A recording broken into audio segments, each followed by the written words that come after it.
naman laban kay Diskaya. Sinabi ni NBI spokesperson Palmer Malyari, halos araw-araw silang nagpa-follow up hinggil rito para agad nilang may silbi at mapabilis ang proseso. Ayon pa kay Malyari, maging sila ay walang impormasyon kung kailan ipalalabas ng Korte sa Davao Occidental ang warrant of arrest laban kay Diskaya. Markado! Dating DPWH NCR Regional Director Gerard Opulenza nagsoli ng perang na kickback mula sa ilang infrastructure project. Ay sa DOJ, abot sa 40 million pesos ang sinoli ni Opulenza na bahagi ng 150 million pesos. Nakabuang kinita niya mula sa mga proyekto ng DPWH sa Bulacan.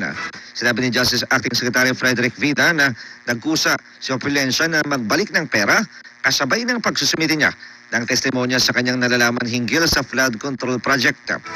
Si Opulenza ay nag-apply sa Witness Protection Program ng DOJ kaugnay ng anomalya sa flood control projects ng gobyerno.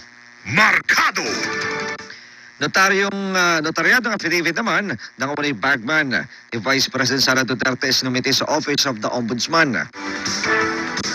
Mismong abogado ni Ramil Madriaga na si Attorney Mark Anthony T. ang nagsumite ng affidavit sa Ombudsman. Ay sa abogado para ito sa kaukulang aksyon ng Ombudsman. Kung sakaling mayroon pa umanong dagdag na impormasyon na kailangan ng Ombudsman, ay nakahanda silang tumalima. Markado! Mga mobile phone ni Ramil Madriaga na ipasalang sa forensics examination ng Office of the Ombudsman. Ang kahilingan ay nagmula mismo sa kampo ni Madriaga na nagsiwalat sa paggamit umano ng pera ng Pogo at illegal drugs sa kampanya ni Vice President Sara Duterte.